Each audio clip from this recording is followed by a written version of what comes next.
কারণ হলো এই চোখ হলো শয়তানের তীর।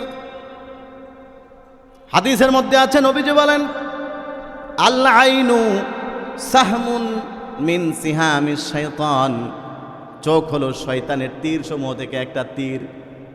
তীর দিয়ে যেরকম দূর থেকে শত্রুকে আঘাত করা যায়, ঘায়েল করা যায়, চোখ এমন একটা অস্ত্রের নাম। এই অস্ত্রটাকে ব্যবহার করে শয়তান একজন মানুষের আমল ধারে কাছে আসা লাগে না, দূর থেকেই সব কিছুকেই নষ্ট করে দিতে পারে।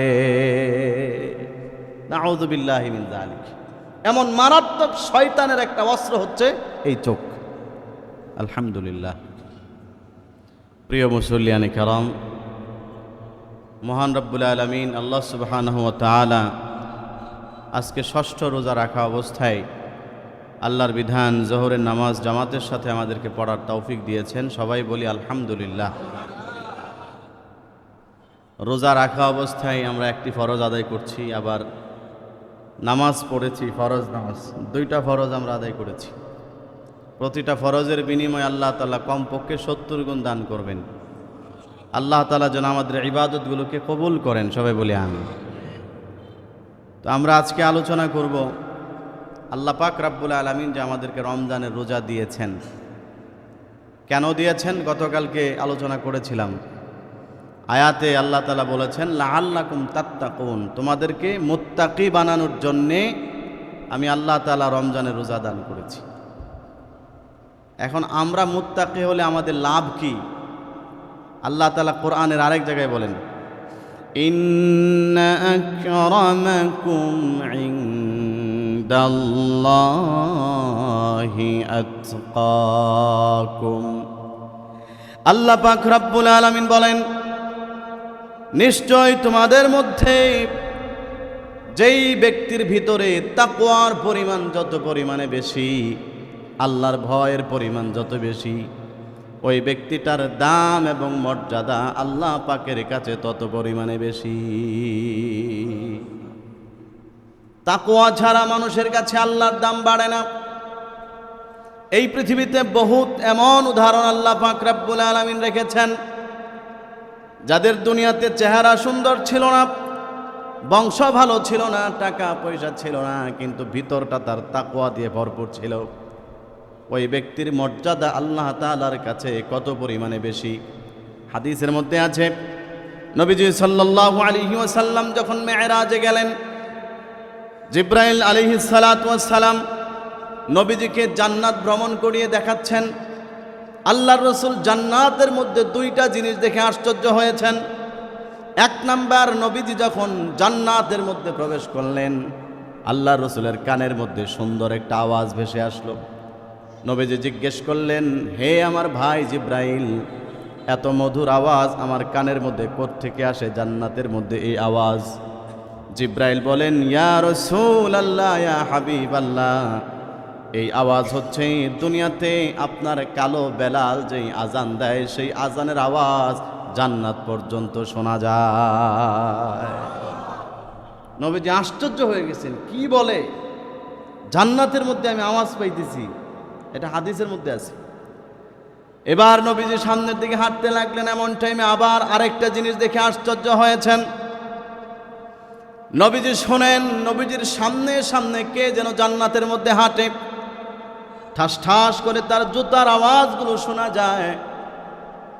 জিবরাইল আলাইহিস সালামকে জিজ্ঞেস করলেন, হে আমার ভাই জিবরাইল, জান্নাতের মধ্যে আমার আগে আগে কে হাঁটে? এত মর্যাদা লোকটা কে?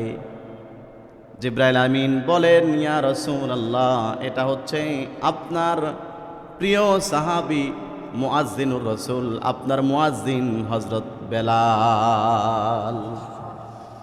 নবীজি যখন দুনিয়াতে আসলেন, মেরাজ শেষ করে ফজরের নামাজ পড়লেন। হাদিসের মধ্যে আছে, ফজরের নামাজ পড়ার পরে নবীজি বেলালকে খুঁজতেছেন পুরা মসজিদ জুড়ে। হঠাৎ করে বেলালকে পেয়ে গেলেন। আল্লাহ রাসূল ডাক দিলেন, হে বেলাল, এদিকে আসো। বেলাল রাদিয়াল্লাহু তাআলা আনহু তিনি যখন নবীজির কাছে আসলেন, নবীজি বেলালকে বলতেছেন, হে বেলাল, তুমি এমন কি আমল করো, সেই আমলটা আমাকে একটু বলে দাও, আমিও করতে চাই। বেলাল অবাক হয়ে গেল, কি ব্যাপার? আপনি আমার আমল করতে চান, কারণ কি? নবীজি বলেন ফাইন্নুই সামি'তু দাক্কা না'লাইকা ফিল জান্নাহ। হে বেলাল, কারণ হচ্ছে গত রাতে আমি মেরাজে গিয়েছি, মেরাজের মধ্যে আল্লাহ পাকের জান্নাতের মধ্যে তোমার হাঁটার আওয়াজ, জুতার আওয়াজ আমি আমার নিজ কানে শুনে এসেছি। অথচ লোকটা কেমন বলেন তো? সবাই তো জানেন, বংশীয় কোনো মর্যাদা নেই, একজন কৃতদাস গোলাম, সমাজের মানুষের কাছে কোনো সম্মান নাই, ইজ্জত নাই, কিচ্ছু নাই, চেহারা সুরত তো আরো ভালো না, একেবারে কালো কুচকুচে। কিন্তু আল্লাহ তাআলার কাছে কি পরিমাণ দাম! আজান দিলে সেই আজান আল্লাহর জান্নাত পর্যন্ত গিয়ে পৌঁছে। আল্লাহু আকবার! কি পরিমাণ সম্মান আর মর্যাদা! কেন? কারণ একটাই, ভিতরে তাকওয়া দিয়ে ভরা, ভিতরটা কলবটা আল্লাহর মহব্বত আর আল্লাহর ভয় দিয়ে ভরা, আর কিছু থাকবে না থাক। তো আল্লাহ তাআলা বলতেছেন, মানুষ আমি রমজানের রোজা তোমাকে দিয়েছি তোমার ভিতরটা তাকওয়া দিয়ে ভরে দেওয়ার জন্য। কোনো মানুষ যদি রমজানের রোজা রাখে, তার ভিতরটা এত পরিমাণে তাকওয়া দিয়ে ভরে যাবে যে এই লোকটার মর্যাদা রমজানের আগে যা ছিল রমজানের পরে তার চাইতে কোটি কোটি গুণ বেশি হয়ে যাবে। সুবহানাল্লাহ! যদি হক আদায় করে রোজা রাখতে পারে। হাদিসের মধ্যে আছে, দুইজন সাহাবী একসাথে ইসলাম গ্রহণ করেছেন নবীজির হাতে। সাহাবায়ে কেরামের মধ্যে আমলের প্রতিযোগিতা ছিল। এই দুইজন সাহাবী মিলে নবীজির সামনে ওয়াদা করল, ইয়া রাসূলুল্লাহ, আজকে থেকে আমরা দুইজন আমল করে আপনাকে দেখায় দিব, আল্লাহকে দেখায় দিব কে কত আমল করতে পারে। আমরা প্রতিযোগিতা করি বাড়ি বানানোর জন্য, ব্যবসা করার জন্য, আর তারা বাজি ধরছেন কে কত বেশি আমল করতে পারে। একজন আরেকজনকে কখনোই পিছনে ফালাইতে পারে না, দুইজন সেম সেম আমল। হঠাৎ করে একজন দুনিয়া থেকে ইন্তেকাল হয়ে গেল, ওনাকে দাফন করা হলো। আরেকজন সাহাবী রমজান মাস পেয়েছেন, রমজানের পরে 1 মাস পরে তিনি ইন্তেকাল করলেন। একজন সাহাবী স্বপ্নে দেখেন আল্লাহ পাক রব্বুল আলামিন জান্নাতে যখন ঢুকিয়েছেন, তখন রমজানের পরে যিনি ইন্তেকাল করেছেন তিনি আগে জান্নাতে ঢুকে যাচ্ছেন। অথচ রমজানের আগে যিনি ইন্তেকাল করেছেন উনি জিহাদের ময়দানে শহীদ বরণ করেছেন, শাহাদত বরণ করেছেন। হিসাব অনুযায়ী উনার জান্নাতে আগে যাওয়ার কথা। সাহাবী দৌড়ায় আসলেন নবীজির কাছে ঘুম ভাঙার পরে, ইয়া রাসূলুল্লাহ, ইয়া হাবিবাল্লাহ, যিনি যুদ্ধের ময়দানে শহীদ হয়েছেন উনার আগে জান্নাতে যাওয়ার কথা, কিন্তু দেখলাম জান্নাতে গেল পরে, আর পরে যিনি মারা গিয়েছেন উনি জান্নাতে গেল আগে। কারণটা তো বুঝলাম না, হিসাব তো মিলাইতে পারি না। নবীজি বলেন, হিসাব না মেলানোর কিছু নাই, আমি তোমাকে একটা প্রশ্ন করি, তুমি উত্তর দাও। সাহাবী বললেন, ঠিক আছে, আপনি আমাকে প্রশ্ন করেন। নবীজি সাহাবীকে প্রশ্ন করলেন, তুমি মাত্র একটা প্রশ্নের উত্তর দাও, যিনি পরে মারা গিয়েছেন তিনি কি মাঝখানে একটা রমজান মাস পায় নাই? নবীজি এই প্রশ্ন যখন করলেন, সাহাবী বললেন, হ্যাঁ, যিনি পরে মারা গিয়েছেন উনি তো শুধু একটা রমজান পাইছেন। আল্লাহ নবী বলেন, তাহলে প্রশ্ন ক্লিয়ার, টেনশন করার কোনো কারণ নাই। শুধুমাত্র একটা রমজান পাওয়ার কারণে এত বেশি পরিমাণে আমল করেছে, রমজান মাসটাকে কাজে লাগানোর কারণে এই সাহাবীর আমল নামার মধ্যে এত পরিমাণে নেকি জমা হয়ে গেছে। যিনি যুদ্ধের ময়দানে মারা গিয়েছেন তার চাইতে অনেক বেশি গুণ তার আমলের পরিমাণ বেড়ে গিয়েছে। এই জন্য সে যুদ্ধের ময়দানে যিনি ইন্তেকাল করেছেন, শহীদ হয়েছেন, তার আগেই আল্লাহ পাকের জান্নাতে ঢুকে গিয়েছে। তাহলে বোঝা গেল একজন মানুষ তার জীবন মোড় ঘুরায় ফেলতে পারে শুধুমাত্র রমজানকে কাজে লাগায়। কারণ রমজান মাস রহমতের মাস। মানে আল্লাহ তাআলা কেমন যেন, যদি উদাহরণ দিই, যে হাদিসের মধ্যে তো আছে রহমতের দরজা সব খোলা, জান্নাতের দরজা সব খোলা। তার মানে কেমন যেন আল্লাহ তাআলা রহমতের দোকান নিয়ে বসে রয়েছে যে তোমরা আসো আর নিয়ে যাও ফ্রি। এখন আমাদের দুর্বলতা, আমরা আনতে পারি না। সম্মানিত হাজরিন, রোজা রাখলে রমজান মাসে টুটাপাটা যে আমলগুলো করতেছি এগুলোর মাধ্যমেই এই ফজিলত অর্জন হবে। তবে একটা শর্ত আছে। আমি খুতবার মধ্যে একটা হাদিস পড়েছি, নবীজি সাল্লাল্লাহু আলাইহি ওয়াসাল্লাম বলেন, আসিয়ামু জান্নাতুন মা লাম ইয়াখরিকহা। আল্লাহ রাসূল বলেন, রমজানের রোজা হলো একটা ঢাল স্বরূপ, মা লাম ইয়াখরিকহা, যতক্ষণ পর্যন্ত এই ঢালকে ভেঙ্গে ফেলা না হয়। এটা হলো হাদিসের শুধু তর্জমা। এখন ব্যাখ্যাটা একটু শোনেন। আগেকার জমানায় যখন যুদ্ধ হতো তখন তো বর্ষা, বল্লম, তীর, তরবারি এগুলো দিয়ে যুদ্ধ হইতো। এখনের মতো এত আধুনিক অস্ত্র ছিল না। তো যুদ্ধের মাঠে যখন অবতীর্ণ হতো তখন দুই গ্রুপ যখন যুদ্ধ লাগতো, যেই পরিমাণ তরবারি দিয়ে মনে করেন একটা জোরে একটা কূপ দিল, হাতে যদি ফিরাইতে চায় তাহলে তো হাত কাইটা পড়ে যাবে। অথবা একজন তীর মারলো বা বর্ষা দিয়ে এরকম জোরে ঘা দিল, শরীরে লাগলি তো শেষ। এই সময় তারা নিজেদেরকে রক্ষা করতো কিভাবে? যেই যন্ত্রের মাধ্যমে রক্ষা করতো, এই যন্ত্রটার নাম হচ্ছে কি? ঢাল। আগেকার জমানার বিভিন্ন যুদ্ধের বিভিন্ন ভিডিও বা ভিডিও ক্লিপ আপনারা এটার বাস্তবতা দেখার জন্য দেখবেন ইউটিউবে পাওয়া যায়। হাতের মধ্যে এরকম ছোট্ট একটা চাক্কির মতো থাকে, এক হাতে তলোয়ার থাকে বা ঢাল থাকে, যেটাই থাকুক, আরেক হাতে একটা এরকম ঢালের মানে গোল চাক্কির মতো থাকে, যেটা গ্রামে ওই যে আগে ধান মাপার যে পাল্লা ছিল ওই পাল্লার মতো, এটা এইভাবে হাতে ধরে রাখে। এখন এইটা দিয়ে কোপাই আর এইটার কাজ কি? এটার কাজ হচ্ছে আরেকজন যখন তারা জুড়ে এরকম কোপ দিবে তখন সে এটা ধরবে সামনে। তখন কোপ লাগবে কিসের মধ্যে? এই লোহার ঢালের মধ্যে, নিজেকে রক্ষা করার জন্য। আল্লাহ রসুল বলেন, যুদ্ধের ময়দানে একজন যোদ্ধা তার নিজেকে যেরকম ঢালের মাধ্যমে শত্রুর আঘাত থেকে, তরবারির আঘাত থেকে, তীরের আঘাত থেকে, বর্ষা বল্লমের আঘাত থেকে রক্ষা করে, ঠিক তেমনিভাবে রোজা হলো এইরকম ঢাল স্বরূপ। এই ঢালের মাধ্যমে মানুষকে রোজা জাহান্নাম থেকে রক্ষা করে। সুবহানাল্লাহ। জাহান্নাম যখন মানুষকে ধরতে আসে, জাহান্নামের আযাব যখন মানুষকে ধরতে আসে, ওই শত্রু আঘাত করলে যেরকম ঢাল দিয়ে ফিরাইতে পারে, নবীজি বলেন ঠিক তেমনিভাবে যারা রোজা রাখে, রোজাটাও ঢালের মতো সামনে দাঁড়ায়া যায়, জাহান্নাম তাকে ধরতে পারে না। তার মানে এই লোকটাকে জাহান্নামে নিতে পারবে না। রোজার কারণে আল্লাহ পাক রব্বুল আলামিন জাহান্নাম থেকে ওই লোকটাকে দূরে সরাই দিবেন। সুবহানাল্লাহ। তবে শর্ত একটা, সেটা হলো হাদিসের শেষাংশটা, সেটা হলো মা লাম ইয়াখরিকহা, যতক্ষণ পর্যন্ত ঢালটা ভেঙ্গে না যায় ততক্ষণ পর্যন্তই শত্রুর আঘাত থেকে নিজেকে বাঁচাইতে পারে, ফিরাইতে পারে। দেখবেন ঢাল যদি ভালো থাকে তাহলে তো আপনি শত্রুর আঘাত থেকে নিজেকে রক্ষা করতে পারবেন। কিন্তু যেই ঢাল দিয়ে আপনি নিজেকে রক্ষা করবেন, হাতের মধ্যে লাগাইছেন, ওই ঢাল যদি ভাঙ্গা থাকে, ওই ঢাল যদি দুর্বল থাকে, তখন কি নিজেকে রক্ষা করা সম্ভব? তখন ঢাল ধরলে, ঢালের মধ্যে আঘাত করলে উল্টা ঢাল ভাঙ্গা নিজের শরীরে লাগে কষ্ট আগে যতটুকু হইতে আসছে ডাবল হওয়ার সম্ভাবনা আছে, ক্ষতি আরও বেশি হওয়ার সম্ভাবনা আছে। তাহলে বোঝা গেল ভাঙ্গা ঢাল দিয়া নিজেকে শত্রুর আঘাত থেকে বাঁচানো যায় না। আল্লাহ বলেন ঠিক তেমনিভাবে ভাঙ্গা ঢাল দিয়া যেরকম নিজেকে শত্রুর আঘাত থেকে বাঁচানো যায় না, ঠিক তেমনিভাবে রোজা তোমার জন্য ঢাল স্বরূপ তোমাকে জাহান্নাম থেকে বাঁচাবে, যতক্ষণ পর্যন্ত তুমি এটাকে না ভেঙে ফেলবা। এটাকে ঠিক রাখতে হবে, রোজাটাকে সুস্থ রাখতে হবে, তবেই সেটা তোমাকে জাহান্নাম থেকে ফিরাবে। আর যদি ভেঙে ফেলো তাহলে জাহান্নাম থেকে বাঁচতে পারবা না, রোজা তোমাকে বাঁচাইতে পারবে না। এখন প্রশ্ন হলো, রোজা ভেঙে যায় কিভাবে? সম্মানিত হাজিরিন, এত কষ্ট করে আমরা রোজা রাখতেছি, এই রোজাটা নষ্ট হয়ে যায় কয়েকটা কারণে। নষ্ট হওয়ার মানে রোজা ভেঙে যাওয়া না, মানে আপনি রোজা রাখতেছেন ঠিকই, কিন্তু রোজার কোনো প্রতিদান আল্লাহর কাছে পাবেন না।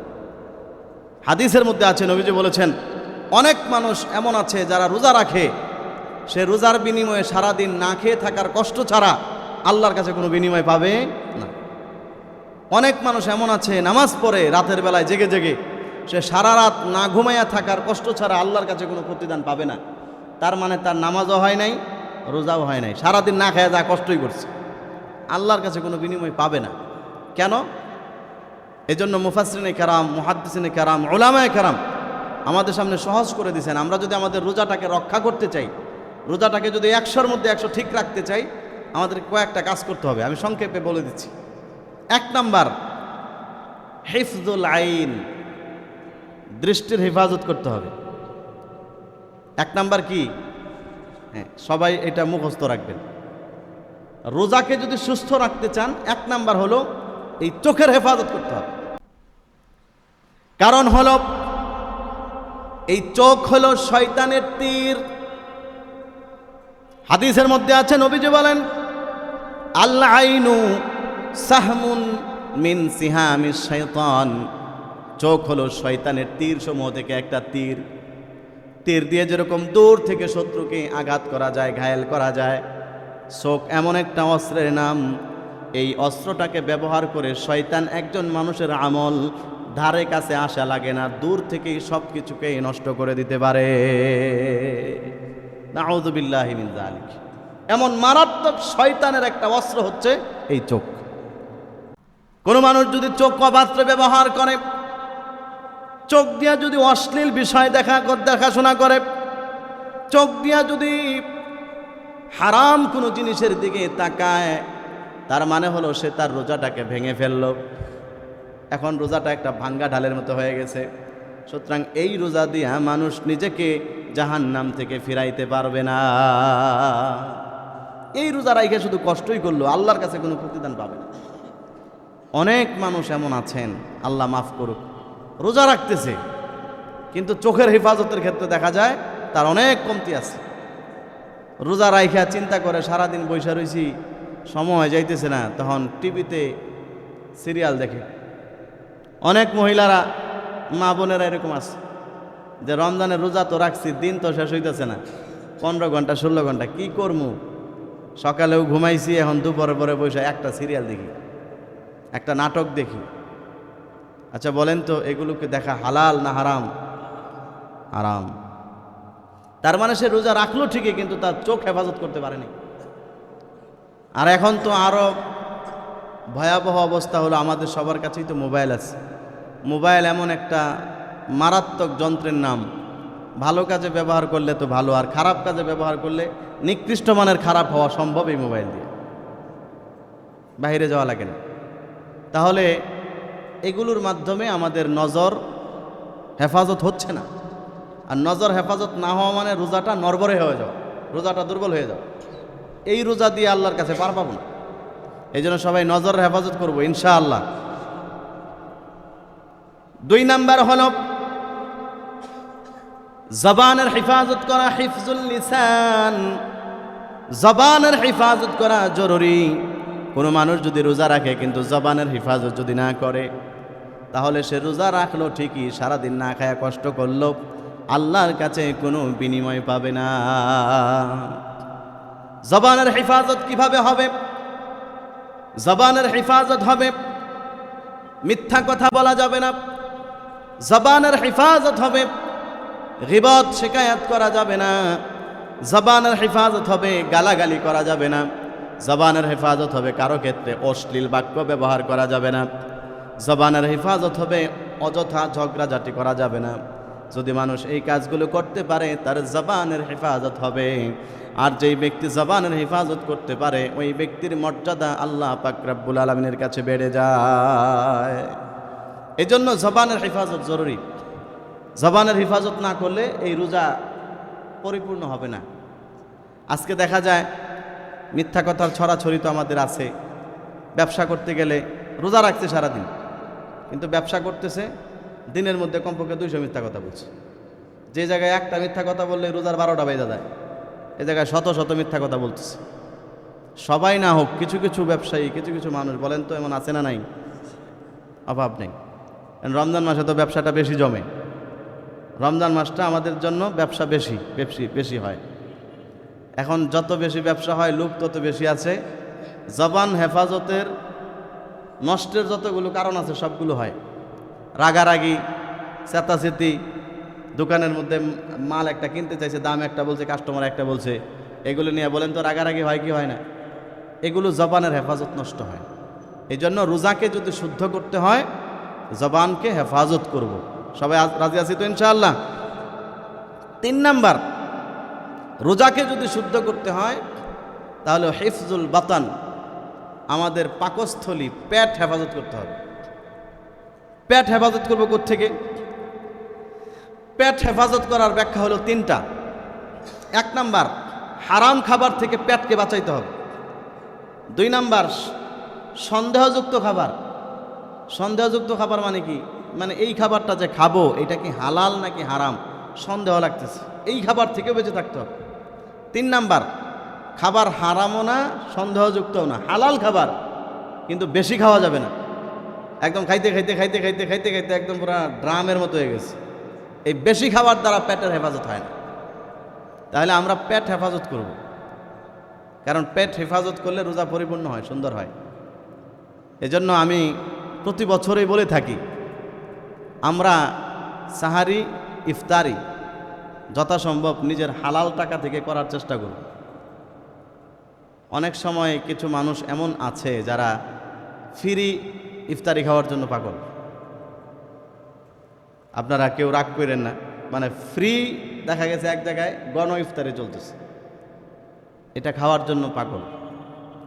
আপনি যদি ইফতারিটা খাইছেন, ইফতারি করছেন, ভালো কথা, কিন্তু ওনার ইনকামটা হালাল নাকি হারাম সন্দেহ বলেন তো আছে না নাই? আছে। আপনি আপনার রোজাকে 100-র মধ্যে 100 শুদ্ধ করতে হলে আপনি এই সন্দেহযুক্ত খাবারটা থেকে বেঁচে থাকতে হবে। জিহ্বা নিয়ন্ত্রণ জরুরি। এক জায়গায় বিরিয়ানি দিতেছে, আসরের পরে মারামারি শুরু হয়ে গেছে, আমি রোজা রাখছি আমরা দেয় না, আর অমুক করে দিছে। এরকমটা করবেন না। এমনও হতে পারে আপনি 1 প্যাকেট বিরিয়ানি খাইছেন, আল্লাহ না করুক ওই লোকের টাকাটা যদি হারাম টাকা হয়ে থাকে, ওই লোকের টাকাটা যদি 2 নাম্বারের টাকা হয়ে থাকে, আপনার রোজাটাই বাতিল। এই জন্য আপনার সামর্থ্য নাই, গরিব মানুষ, শুধু পানি দিয়ে ইফতারি করেন, দরকার নাই এত নানান পদের ইফতারি খাওয়ার। এইগুলো না এখন আমরা সমাজের ট্রেডিশন বানিয়ে নিয়েছি, মুড়ি ভর্তা, আলু ভর্তা, ডাইল, ডিম, আপেল, কি জানি শরবত, মালটা, নানান কিছু লাগে। আমি তো আলহামদুলিল্লাহ ছোটকাল থেকে রোজা রাখি, যখন 7-8 বছর বয়স তখন থেকে নিয়মিত রোজা রাখি।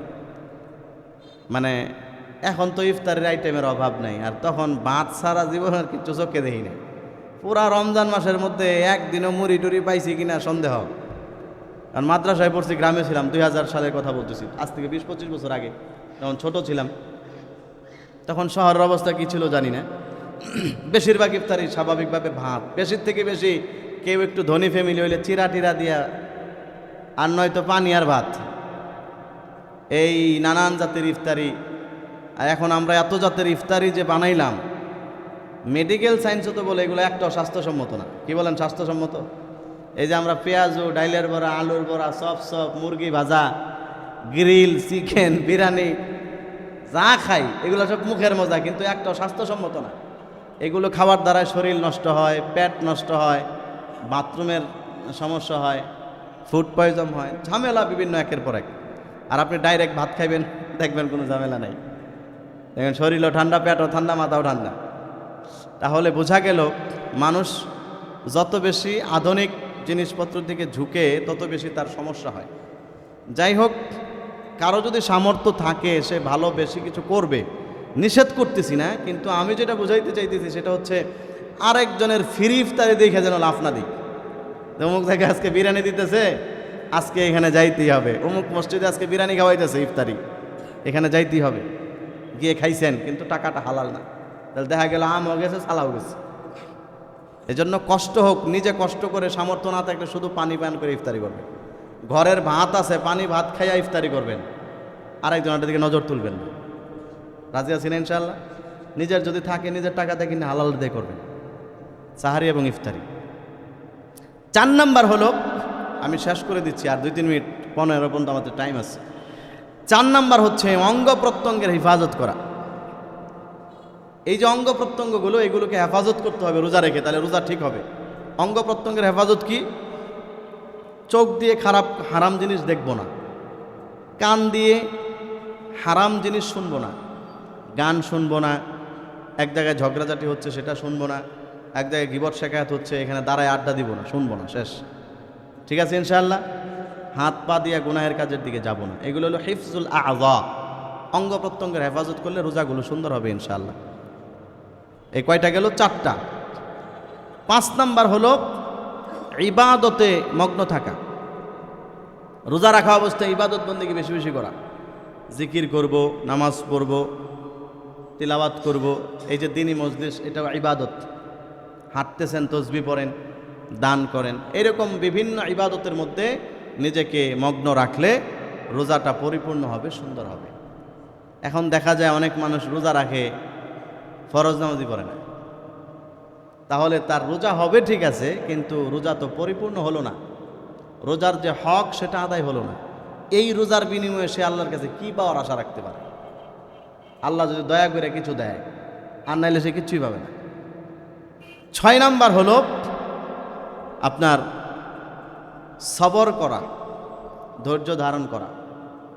আমি এই কথাটা এই পর্যন্ত বেশ কয়েকদিন বলেছি যে রমজান মাসে আমাদের সবর বেশি দরকার হয়। রমজান মাসে এক তো হচ্ছে আমরা না খেয়ে থাকার কারণে মেজাজ খিটখিটে থাকে, অনেক সময় বিকাল টাইমে ভালো কথাও ভালো লাগে না।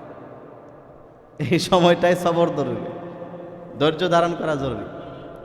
কারণ সবর যদি না করি তাহলে আমাদের রোজাটা সুন্দর হবে না, পরিপূর্ণ হবে না।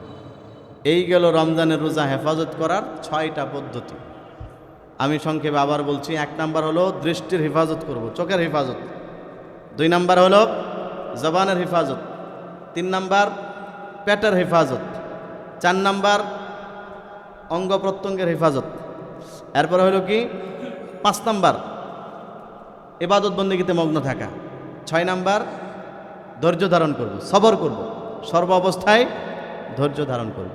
এইভাবে যদি আমরা কষ্ট করে একটা মাস কাটাইতে পারি ইনশাআল্লাহ, এখন তো দেখার সুযোগ নাই, মৃত্যুর পরে দেখব যে রোজার আগের অবস্থা আর 1 মাস আমল করে রোজার পরের অবস্থার মধ্যে আকাশ পাতাল পরিমাণ ব্যবধান হয়ে গেছে। সুবহানাল্লাহ। আর এই রকম ব্যবধান যখন একজন মানুষের জীবনে আমলের মধ্যে হবে, সর্বশেষ আরেকটা হাদিস শোনাই। নবীজি বলেন, যখন সেই মানুষগুলো ঈদগাহে যাবে নামাজ পড়ার জন্য, রাস্তার মোড়ে মোড়ে ফেরেশতারা দাঁড়ায় থাকে। ফেরেশতারা ঘোষণা দেয়, কুমু মাগফুরাল লাকুম, হে আল্লাহর বান্দারা, তোমরা তো সারাদিন রোজা রেখে শুকরিয়া আদায় করে এখন নামাজ পড়ার জন্য আসছো ঈদগাহে। আল্লাহর পক্ষ থেকে ঘোষণা দিচ্ছি, তোমরা বাড়িতে চলে যাও, তোমাদের জিন্দেগির সমস্ত গুনাহ খাতাকে মাফ করে দেওয়া হয়েছে।